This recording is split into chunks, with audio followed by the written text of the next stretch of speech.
Hello everyone, welcome. Was inspired to do a video. I was not sure if I was going to do a video this week or quite honest, I wasn't sure when I was going to do a video or what I was going to do a video on. So the other day I saw a license plate on a car that was almost like, alright, it was meant to be. I know what I need to do a video on. But before I get started with that, I want to take a few minutes to thank some of my friends here in the YouTube universe here that have welcomed me back. I've been away for quite some time. I haven't done videos. I've commented and I've watched, but I haven't really done any videos in a long time. And I just want to take a minute to thank Rob in Boston. It's 60, yeah, Panique's 1960. I just know him as Rob. Panique's 1960. Thank you for your kind words. And also DJ Trish, thank you very much.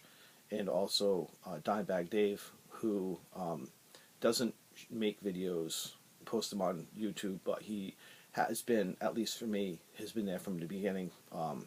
8 years in April, I think it is. And I just want to take a moment to thank Dave. Thank you very much for your kind words and your welcoming back. And also my new subscribers, the Vinyl Countdown, Peaches, very, very cool videos, by the way. And also Vasco Mucci, thank you for subscribing. And Mark Williams. One more, Ron Haggerty, who actually, I think it's been actually set, he subscribed to my channel 7 months ago. Thank you very much for the sub, guys. I really appreciate it. And sometime in the future, probably not next week, or I'm not sure exactly when, but I do want to do a subscribers contest. I have a few ideas floating around in my head of what I want to do it on. But I would like to have some more subscribers. So if you haven't subscribed to my channel already, do so, and you'll be part of that. Subscriber contest. I'm at 233, I think it is. I'd like to, maybe hit 300, do a 300 sub contest or something like that. We'll see. And so the purpose of this video is, to be honest with you, I'm not going to call myself a big fan, but as a collector, I do like his music. And this was the plate, like the gods have spoken. Where is it? The gods have spoken. Okay. Bob Dylan, of course. So, without further ado, I'm going to show my Bob Dylan collection. I don't have a lot of Dylan, but I have a few pieces. One, I believe I showed in a previous video that may or may not be still on YouTube. But a really cool piece to have. But I'm going to start with, actually, a lot of these were actually part of a, I'd gone to somebody's house and they had a shed, like with stacks of records in them. And a lot of the records were just a mess. I'm not sure if anybody saw the video. I'm not sure if it's, like I said, I'm not sure if it's still here on YouTube or not. But there were stacks of records that were a complete mess. They were out of the jackets. Some of the records were out of the jackets, and they were just a complete mess. But some I was able to piece together, and a lot of these were a part of that collection. The jackets aren't in the best condition, but the records are in very good to very good plus condition. They played very well with no issues. So I was actually really surprised, really happy to get what I found. So without further ado, the first one is Planet Waves on the Asylum. Now, I'm not going to go like that on every record, but that's how I store my records. Like that. So, Planet Waves.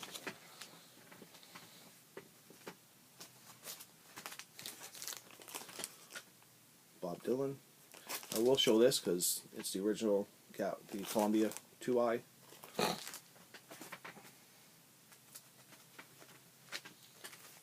Bob Dylan.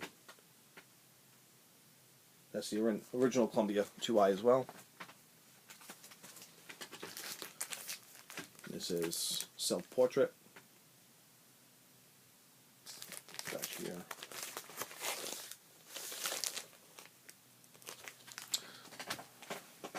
Forgot to mention, oh, this one. This is probably my favorite out of all the Bob Dylan. The times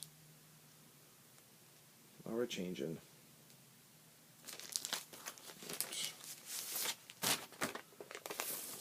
CBS label.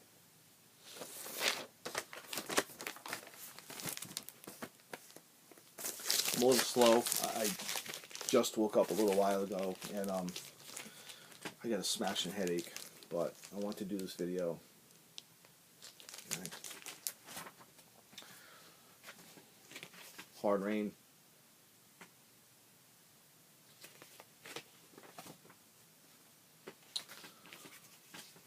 Alright.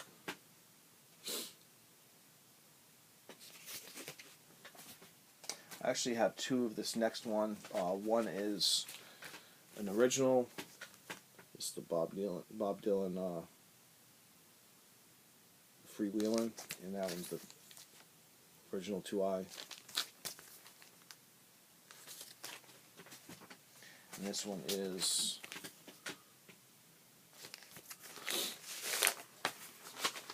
I don't consider these represses. I consider them later. Like a reissue to me is one that's issued years later. I just consider it a later pressing. But that's just my personal opinion. Desire, or is it Desiree? Desire. You know, I'll be honest with you. I'm not sure if I ever played this one, to be quite honest. There we go. And one that is, if you don't have any Bob Dylan, you must have at least this one. Bob Dylan Greatest Hits Volume 2. Double album. And one that I mentioned that I believe I have mentioned in the past, and I probably have shown it, but in case you haven't seen that video, I'm going to show it again. This is the, it's live at the Newport Folk Festival 1963. It's the Vanguard label. Okay. Some may be aware, some may not, that, correct me if I'm wrong, but the 1963 Newport Folk Festival was the first that Bob Dylan played at. And it's kind of neat. I have a few of these, the Newport Folk and Newport Jazz, because it's Newport's just a couple towns away. It's a very short drive. I've actually never been to either or, but it's neat to have sort of, it's, you know, to have it so close. And I have a few of these. Let's see, I probably have 3 or 4, I think. I have Mahala Jackson. I think that's like, anyway. So there's that one. Kind of neat though, you know. Having his first performance, I think, is pretty historical. It's nice to have that one. That's probably my favorite. I wish it's not all him. I think he's got a couple of songs. It's not, the entire thing isn't him, obviously. You have the Freedom Singers, Joan Baez, Bob Dylan, of course, Pete Seeger, you know, the famous, you know, folk singers. But it's nice to have it, you know, as part of the collection, you know, historically, to be honest. And to be, for some reason, it doesn't go for a lot of money. I was kind of surprised. Actually, that one I actually found, that was one of the ones I found in that pick I mentioned, that I went into somebody's shed and found. I was really surprised to find that there in really good condition. So I was going to do a video sometime in the near future, when I'm ready and when the time is right. I'll go ahead and make that announcement to you know, to my subscribers. The only thing is you have to be subscribed to my channel. But so if you haven't subscribed already, please do so. I appreciate it, and also push the like button, or, you know, like or not like, whatever. And I did want to make a just a quick little. I have a couple minutes here. I don't want to make these videos too long.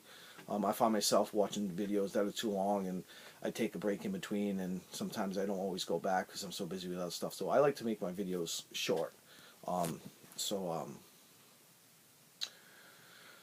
basically, this might be relevant in the future for the contest. I'm a huge John Fogerty CCR fan, and I've always looked at it like there are two people in this world. There are the John Fogerty fans and CCR fans, and I am a CCR fan. Excuse me, a John Fogerty fan. Don't get me wrong, I love CCR and think great music, but for those who are fans, you know what I'm talking about. So I've seen John several times in concert. He sounds just as good today in his 70s. What are you, 77-ish? He sounds just as good today as he did, 40-something years ago. It's just unreal. And I'm such a fan. I have actually collected quite a few. I'm not going to go into great detail. I'm just going to only show this for a minute or two. Just like publicity photos. Here's another good one from the Premonition. I believe is what that shot is from.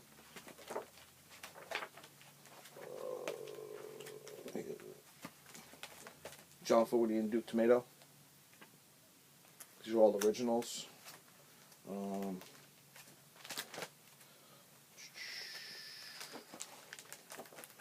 Couple. This is actually a really neat one. This one right here. This is actually obviously after Tom had left. This is actually a cool one. It's like on like a thick cardboard. I actually have a couple of these. It's different than all the other ones. It's like a really high grade, like it's a thin cardboard, but it's a nice, good quality. Here's John Fogerty with Rockin' Sydney. If you're not unfamiliar with the song by Toot Toot, John's version is unbelievable. It's called My Toot Toot.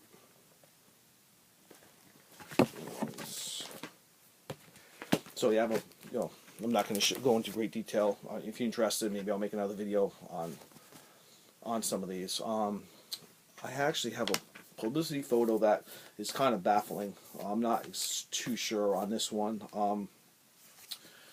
because it's Tom Fogerty, okay, and Stu Cook. It's interesting because it doesn't appear to be cropped from another photo. If anybody hasn't, it's interesting because, well, John's not in the photo, and generally, like through the years, Stu Cook and Doug Clifford have stayed friends. They still have their little Creedence Clearwater Revisited thing going on right now, with no chance of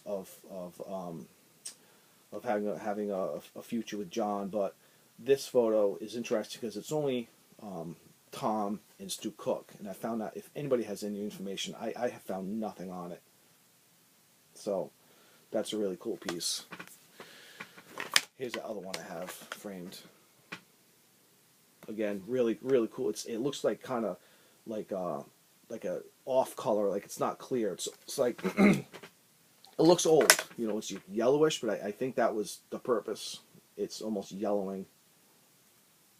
But a really good quality publicity photo on that one.